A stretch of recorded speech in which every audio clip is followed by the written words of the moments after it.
Hello friends, వచ్చేసిన Kannappa first look ప్రభాస్ది ఇప్పుడు అని చెప్పి ఇగ్గల్లిగా ప్రతి ఒక్కళ్ళు వెయిట్ చేస్తున్నారు అనమాట. దానికైతే తెరపడింది.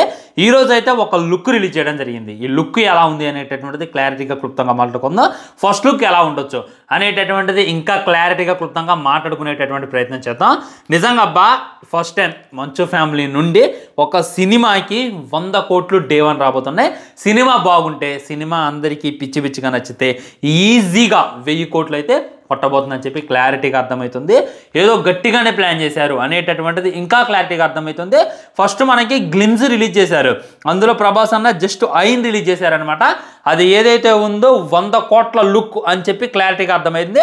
ఇంకా దాన్ని బాగా చూపిస్తే ఈజీగా 1000 కోట్లు వచ్చేస్తాయి అని చెప్పి ఇంకా క్లారిటీగా అర్థమైంది. గ్లిమ్స్ రిలీజ్ చేసినప్పుడు భయంకరమైనటువంటి ట్రోల్స్ వచ్చాయి, భయంకరమైనటువంటి విమర్శలు వచ్చాయి. వాటన్నిటిని కూడా సరి చేసుకొని ఇంకా జాగ్రత్తగా సినిమా తీసేటటువంటి ప్రయత్నం చేస్తున్నారని చెప్పి ఇంకా క్లారిటీగా అర్థమవుతుంది. మొట్టమొదటి ఏంటంటే మంచు ఫ్యామిలీలో వివాదాలు అయితే ఉన్నాయి. ఆ వివాదాలకి తావు లేకుండా, ఆ వివాదాలు ఏవైతే ఉన్నాయో సినిమాకి అడ్డు రాకుండా చాలా గొప్పగా చూపించేటటువంటి ప్రయత్నం చేస్తున్నారని చెప్పి ఇంకా క్లారిటీగా క్లుప్తంగా అర్థమైపోతుంది. ఒకటైతే మీరు గుర్తుపెట్టుకోండి, ఈ వివాదాలను వదిలేయండి. చాలామంది హేటర్స్ ట్రోల్ చేయొచ్చు అనమాట. కాకపోతే మనం కన్నప్ప సినిమా చూసేది మన ప్రభాస్ కోసం. ఎందుకంటే మన పాన్ ఇండియా స్టార్ని మనం రాముడు అవతారంలో చూసాం, రాక్షసుడు అవతారంలో చూసాం. అందరికీ కూడా డ్రీమ్ శివ అవతారంలో చూడాలని.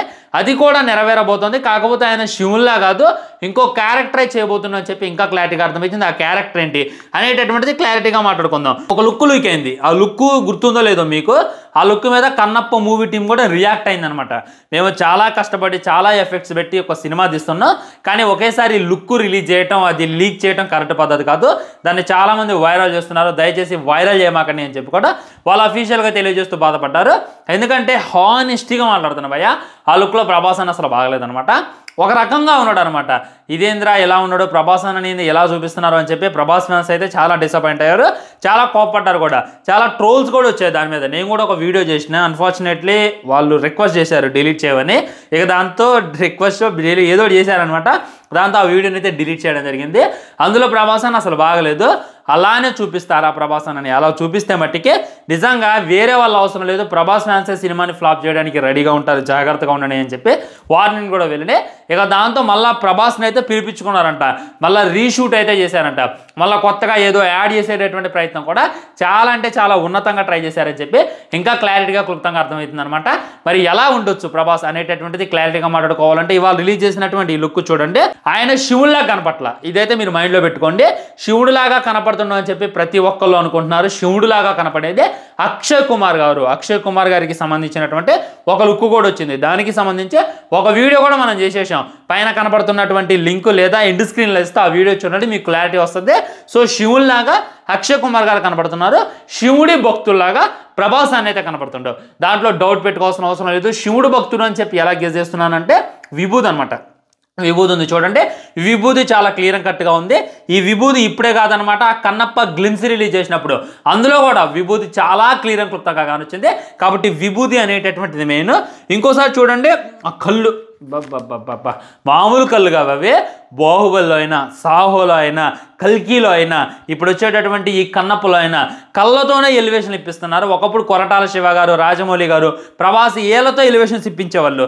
ఇప్పుడు వీళ్ళు కళ్ళుతోనే ఎలివేషన్లు ఇప్పిస్తున్నారని చెప్పి క్లారిటీగా అర్థమవుతుంది. నిజంగా మామూలుగా ఆ కళ్ళు నిజంగా పరమశివుడు ఇలానే ఉంటాడేమో అనేలా ఉన్నాయి ఆ కళ్ళు. నిజంగా నాకైతే చాలా భయంకరంగా కూడా ఆ కళ్ళు అయితే కానొచ్చినాయి అనమాట. ఇంకా విభూతి దగ్గర మీరు అబ్జర్వ్ చేసినట్లయితే మూడో కన్ను అయితే లేదు. మూడో కన్ను శివుడు వారికి మ్యాండేటరీ ఖచ్చితంగా ఉంటుంది అనమాట. ప్రభాస్కి లేదు కాబట్టి ఆయన శివుడు కాదు అని చెప్పి క్లారిటీగా అర్థమవుతుంది. రాసుకున్నటువంటి విభూతి, పట్టుకున్నటువంటి త్రిశూలం ప్రకారం క్లారిటీగా అర్థమయ్యేది ఏంటి అంటే ఆయన ఒక శివభక్తుడు అనేటటువంటిది ఇంకా క్లారిటీగా అర్థమవుతుంది. దీనికి సంబంధించినటువంటి ఈ శ్లోకం కూడా ఫుల్ వైరల్గా మారిందనమాట. ఈ శ్లోకం అర్థం ఏంటంటే ఆ పరమశివుడు భక్తుడు రూపంలో వచ్చైనా సరే తన యొక్క భక్తుల్ని ఆదుకుంటాడు, ఆయన వెయ్యినటువంటి రూపం కూడా ఉండదు అనేటటువంటిది ఇంకా మనం క్లారిటీగా మాట్లాడుకోవచ్చు. ఇంకా ఎగ్జాంపుల్ మాట్లాడాలంటే శ్రీ మంజునాథ సినిమా ఉంది. అర్జున్ వెయిట్ చేస్తూ ఉంటాడు అనమాట. ఒక సాధువు వస్తే ఆ సాధువుకి నేను భోజనం పెట్టి భోజనం తినాలని చెప్పి వెయిట్ చేస్తూ ఉంటాడు. అదే టైంలో మన శివులు వారు వేషం మార్చుకొని ఒక బిచ్చాగాడు రూపంలో అయితే రావడం జరిగింది అనమాట. అది హైలైట్ ఉంటుంది, అది గూస్బంప్స్ అయితే తెప్పిస్తుంది. అదేవిధంగా అక్షయ్ కుమార్ గారు శివుడు కదా, ఆయన మారిపోయి అయిపోయి భూమి మీదకి రావాలని చెప్పి డిసైడ్ అయ్యిండు. ఈ విధంగా ఒక భక్తుడు రూపంలో అంటే ప్రభాస్ రూపంలో వస్తారు అని చెప్పి ఇంకా క్లారిటీగా క్లుప్తంగా అర్థమైపోతుంది ఫ్రెండ్స్. ముఖ్యంగా నాకు ఈ లుక్లో బాగా నచ్చినవి ఏంటంటే ఆ కళ్ళు, ఆ త్రిశూలం పట్టుకునేటటువంటి పద్ధతి అనమాట, వచ్చేటటువంటి లుక్. ఈ లుక్ ఏదైతే ఉందో హైలైట్గా ఉండబోతుందని చెప్పి ఇంకా క్లారిటీగా అర్థమవుతుంది. 3 February ఈ 2025 అంటే ఎగ్జాక్ట్లీ ఇవాళ 27 కదా, ఈ 3 రోజులు 1 వీక్లో అయితే మనం ఆ లుక్ చూడబోతున్నాం అని చెప్పి ఇంకా క్లియర్ అండ్ క్లుప్తంగా అర్థమైపోతుంది. వీళ్ళు ఎలా డిజైన్ చేస్తారు, ఎలా చూపిస్తారు, అసలు ఏం ప్లాన్ చేసిండు మంచున్న, ఏందా కాన్ఫిడెన్స్. సినిమాకి ఏమో హై బడ్జెట్ పెడుతుండు, అది కాక ప్రభాస్ని ఇన్వాల్వ్ చేస్తుండు, అక్షయ్ కుమార్ని ఇన్వాల్వ్ చేస్తుండు. అదే అల్లటప్ప సినిమా దీంట్లో ఆయన చాలా సినిమాలు చేసిండు. ఉదాహరణకి గ్రాడ్ ఇండియన్, మన మోహన్ బాబు గారితో ఒక సినిమా ఉంటుంది అనమాట, ఆ సినిమా అట్టర్ ఫ్లాప్ అయింది. ఆ తర్వాత జిన్నా అనేటటువంటి సినిమాతో వచ్చిండు, అది కూడా సరిగ్గా ఆడలేదు. అది పర్లేదు బాగానే ఉంటుంది కానీ సరిగ్గా అయితే ఆడలేదు. అయితే ఆ తర్వాత ఈయన అన్ని టచ్ చేసుకుంటూ వెళ్తాడు. కన్నప్ప అనేటటువంటి సినిమా తీస్తుంటాం. కన్నప్ప అనేటటువంటిది అది చాలా ఇది అనమాట, భక్తి మైథాలజీ. అది కాక హిందూ దేవుళ్ళని టచ్ చేయడం అంటే ఈ టైంలో చాలా డేర్ అనే చెప్పాలి. కొద్దిగా అటు ఇటుగా అయిందా, ఇన్ని కోట్ల బడ్జెట్ పెట్టి సినిమా తీసి విమర్శలు ఎదుర్కోవాలి, ఫ్లాప్ను చూడాలి, లాస్ను చూడాలి, దాంతోపాటు డెంగులు కూడా వినాలన్నమాట. అటు ఇటుగా అయినా ప్రభాస్ని కొద్దిగా అటు ఇటుగా చూపించిన, శివుల వారిని కొద్దిగా అటు ఇటుగా చూపించిన. ఓం రావు పరిస్థితి ఏంది, ఓం రావు చేసింది ఏంది, ఒక గొప్ప ప్రయత్నమే చేసిండు కానీ గొప్పగా చేయాల. ఈ ప్రభాస్ని రాముడిగా పెట్టాలి అనేటటువంటి థాట్ ఏదైతే ఉందో అది చాలా గొప్ప థాట్, కానీ ఆ థాట్ని సరిగ్గా ఇంప్లిమెంట్ చేయలేకపోయిండు. దానివల్ల ఆయనకి పాపం పొగడ్తలేమోలే కానీ ఇప్పటికి కూడా అండర్ గ్రౌండ్ నుండి బయటికి రాలేకపోతాడు. అదే కాక IMDbలో తక్కువ రేటింగ్ సంపాదించుకుంది. రామాయణం తీస్తే మన ఇండియాలోనే తక్కువ రేటింగ్ వచ్చినటువంటి వన్ అండ్ ఓన్లీ మూవీగా ఆదిపురుష్ ఉంటుంది అనమాట. ఈ విధంగా ఏదో గొప్ప ప్రయత్నం చేద్దామని చెప్పి తిప్పలు పడ్డటువంటి డైరెక్టర్లు ఉన్నారు ఎగ్జాంపుల్. కాబట్టి మంచు అన్న ఇప్పటికే భయంకరమైనటువంటి ట్రోల్స్ చూస్తూనే ఉండు. ఆయనకి ఎక్కడ వెళ్ళినా కానీ నెగిటివిటీయే. ఆయన సినిమా రిలీజ్ అవుతుందంటే ట్రోల్ చేయడానికి, ఆయన గ్లిమ్స్ రిలీజ్ అవుతుందంటే రెడీగా ఉంటారనమాట ఈ విధంగా ట్రోల్ చేయడానికి. కానీ ఆయన డేర్ చేసి భక్త కన్నప్ప అనేటటువంటి శివుడు సినిమా తీస్తుండో, కన్నప్పని ఇన్వాల్వ్ చేస్తుండో, శివుల వారిని మెయిన్ అట్రాక్టివ్గా చూపిస్తాను అంటే ఇక మీరు అర్థం చేసుకోండి ఎంత డేర్ చేసిండు అనేటటువంటిది. ఆ డేరింగ్లో నిజంగా నిజాయితీ ఉండి ఆ డేరింగ్లో నిజాన్ని నిర్భయంగా చూపించగలిగేటటువంటి ప్రయత్నం చేస్తే వేరే లెవెల్ ఉంటుంది అనమాట.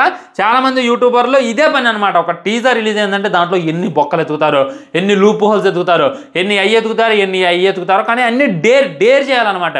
ఒక సినిమా రిలీజ్ చేస్తున్నారు అంటే మమ్మల్ని భయంకరంగా టార్గెట్ చేస్తారు, మమ్మల్ని భయంకరంగా ట్రోల్ చేస్తారు అనేటటువంటి విషయం మంచు విష్ణుకు కూడా తెలుసు. అయినా కానీ డేర్ చేసి తీస్తున్నాం అంటే ఇదైతే మెచ్చుకోవాలి. కొద్దిగా అటు ఇటుగా అయిందంటే ఇక్కడ హిందూ దేవుల్ని ఇచ్చేసిను అని చెప్పి ఇక్కడ దెంగుతారు. ఆ తర్వాత ప్రభాస్ ఫ్యాన్స్, ఆ బాలీవుడ్ నుండి అక్షయ్ కుమార్ గారి ఫ్యాన్స్, ఇంకా చాలా కాస్ట్ అయితే ఇందులో ఇన్వాల్వ్ చేసేటటువంటి ప్రయత్నం చేస్తున్నారు. ఈ విధమైనటువంటి కాస్ట్ అదే కాక ప్రభాస్ని ఏమైనా తగ్గించి ఆయన్నే హైలైట్ చేసుకున్నా కానీ దెంగులు అయితే తప్పు. అందరినీ కూడా బ్యాలెన్స్ చేస్తూ తీసుకెళ్ళాలి. కొద్దిగా అటు ఇటుగా ఇన్బ్యాలెన్స్ అయిందంటే మట్టికి ఏదో రకంగా అయిపోతుందని చెప్పి క్లారిటీగా అర్థమైపోతుంది. కాబట్టి అవేమీ జరగకుండా మేము ఆ లుక్ని ఇప్పుడు February 3rd లుక్ రిలీజ్ చేస్తా ఉన్నారు కదా, మేము ఆ లుక్ నచ్చేలా మెచ్చేలా బా ఇదిరా ప్రభాస్ని ఇలా ఇంత మట్టికి ఏ డైరెక్టర్ కూడా చూపించలేదు. నిజంగా మంచు అన్న నీకు సలాం, ఆ ప్రభాస్ అన్నని ఇలా చూపిస్తామని చెప్పి మేము కల్లో కూడా అనుకోలేదు అని ఎవరైనా అనుకునేలా ఉండాలన్నమాట. అది అటు ఇటు కాకుండా ఉండాలని చెప్పి నేనైతే మనస్ఫూర్తిగా కోరుకుంటున్నాను. నాకైతే ఇది ఫస్ట్ లుక్ అని చెప్పను, ఫస్ట్ లుక్ రివీల్ అని చెప్తా. అంటే డైరెక్ట్గా ఎలా ఉండబోతుంది అనేటటువంటిది క్లారిటీగా మనకు చూపించేటటువంటి ప్రయత్నం చేస్తున్నారు. ముందైతే ఫస్ట్ లుక్ని రిలీజ్ చేస్తానంట, ఆ తర్వాత సినిమాకి సంబంధించినటువంటి టీజర్ని రిలీజ్ చేస్తారంట, ఆ తర్వాత ట్రైలర్ని రిలీజ్ చేస్తారంట. ఇక ఏప్రిల్లో అయితే ఫుల్ మూవీ మన ముందుకు రాబోతుందని చెప్పి క్లారిటీగా అర్థమవుతుంది. ఏది ప్లాన్ చేసినా ఎలా ప్లాన్ చేసినా అస్టానిష్ అయిపోవాలి, ఆ భక్తులు అందరూ చూసి ఇదే పోవాలి. రీసెంట్ టైమ్స్లో మనం కుంభమేళాలో చూస్తున్నాం, అక్కడ వినపడేటటువంటి నామస్మరణ ఒకటే, ఓం నమ శివాయ, ఓం నమ శివాయ. కాబట్టి ఆ శివులు వారికి భయంకరమైనటువంటి భక్తులు ఉంటారు, భయంకరమైనటువంటి అభిమానులు ఉంటారు. ఆయన స్టోరీని బేస్ చేసుకొని తీస్తున్నారు కాబట్టి సినిమా బాగుంటే యాడో ఉంటుంది. నా ఫ్రెండ్స్లోనే చాలామంది అరే మేము దేవుని నమ్మరా అంటారు, కానీ సోమవారం వచ్చిందంటే మట్టికి ఖచ్చితంగా శివుడి స్టేటస్ పెట్టేస్తారనమాట. అంత వీర భక్తులు ఉంటారు ఆయనకి. అలాంటి వీర భక్తులకి నచ్చేలా సినిమా తీయాలి. ఇంకా ఎగ్జాంపుల్ చెప్తాను ఫ్రెండ్స్, అఖండ సినిమా ఉంది, ఎందుకు అంతలా ఆడింది, శివుల వారి రెఫరెన్స్ అనమాట. ఆ టైంలో నార్త్లో అది రిలీజ్ కూడా కాలేదు, కానీ నార్త్లో కూడా చాలా వైరల్గా మారిందంటే ఇక అర్థం చేసుకోండి, ఆయనకి భయంకరమైనటువంటి భక్తులు, భయంకరమైనటువంటి అభిమానులు ఉంటారు. కానీ కొద్దిగా గొప్పగా మన మంచన్న తీయగలిగితే ప్యాన్ బాల్లో ఖచ్చితంగా Day 1 100 కోట్లే చెట్టుపో, నేనైతే గ్యారంటీ చేస్తా. ఆ తర్వాత ప్యాన్ వాల్లో మ్యాక్సిమం భయంకరంగా ఆడేటటువంటి అవకాశాలు ఉన్నాయని చెప్పి ఇంకా క్లారిటీగా క్లుప్తంగా అర్థమైపోతుంది. మీకు ఏ విధంగా అనిపించింది ఈ లుక్? మరి ఫస్ట్ లుక్ ఎలా ఉండొచ్చు అని అనుకుంటున్నారు? నాకైతే నిజంగా సూపర్గా అనిపించింది. ఇంకా సూపర్గా డిజైన్ చేయాలన్నమాట. ఈ లుక్కులు మంచి ప్రశంసలు వచ్చినాయి అంటే ఆ తర్వాత స్క్రీన్ టైంలో కూడా తిట్టులు తినాల్సి వస్తుంది అనమాట. ఉదాహరణకు మాట్లాడతామేనండి, కల్కి అప్పుడు ఫస్ట్ లుక్ రిలీజ్ చేసినప్పుడు చాలామంది తిట్టారు, కానీ ఆ తర్వాత అందరూ కూడా ఆ కల్కికి ఫ్యాన్ అయిపోయారు అనమాట. భైరవ లుక్కి అయితే అందరూ కూడా ఇదైపోయారు. అదేవిధంగా లుక్లో కొన్ని మిస్టేక్ చేసినా కానీ ప్రభాస్ అన్నని చూపించే దాంట్లో ఏమాత్రం కూడా మిస్టేక్ చేయకూడదని చెప్పి నేనైతే మనస్ఫూర్తిగా కోరుకుంటున్నా. Waiting first time Manchu Vishnu cinema కోసం, మంచు ఫ్యామిలీ నుండి ఒక సినిమా అవుతుందంటే ఇంతగానంగా వెయిట్ చేయడం ఇదే ఫస్ట్ టైం. హైప్ అయితే ఎక్కించేటటువంటి ప్రయత్నం వీళ్ళు భయంకరంగా చేస్తున్నారు. వీళ్ళకి తెలుసు ప్రభాస్ ఈ సినిమాలో ఉంది కాబట్టి దీనికి హైప్ వస్తుంది, ప్రభాస్ ఉన్నాడు కాబట్టి చాలామంది వెయిట్ చేస్తారు అనేటటువంటిదే వీళ్ళకి తెలుసు. అందుకే చాలా జాగ్రత్తగా దింపేటటువంటి ప్రయత్నం చేస్తున్నారని చెప్పి నేనైతే అనుకుంటున్నా. మరి చూడాలి, శివుని భక్తుల్లా కనపడుతున్నారా, అఘోరాలా కనపడుతున్నా, నాగసాధువులా కనపడుతున్నా, ఇంకా ఏం ప్లాన్ చేస్తున్నారు అనేటటువంటి దానికోసం అయితే ఇంకా వెయిట్ చేస్తున్నా. అది ఉంటాం. మరి బాయ్, ఛానల్ని సబ్స్క్రైబ్ చేయండి, వీడియో లైక్ చేయండి, వీరందరికీ షేర్ చేయండి. ఆ తర్వాత గురుమూర్తి కేస్ మిస్టరీ గురించి మనం మాట్లాడుకుందాం. మన టాపిక్ కాదు, కానీ ఆయన ఒక సినిమాని ఇన్స్పైర్ అయ్యి ఆయన భార్యని చంపిండు అని చెప్పి న్యూస్లు అయితే బాగా వస్తున్నాయి. దాని గురించి క్లారిటీగా క్లుప్తంగా మాట్లాడుకునేటువంటి ప్రయత్నం చేద్దాం. ఉంటాం. మరి బాయ్, ఛానల్ అయితే సబ్స్క్రైబ్ చేయండి. చాలామంది చూస్తున్నారు కానీ సబ్స్క్రైబ్ అయితే చేసుకోవట్లేదు. బాయ్ బాయ్, నమస్కారం.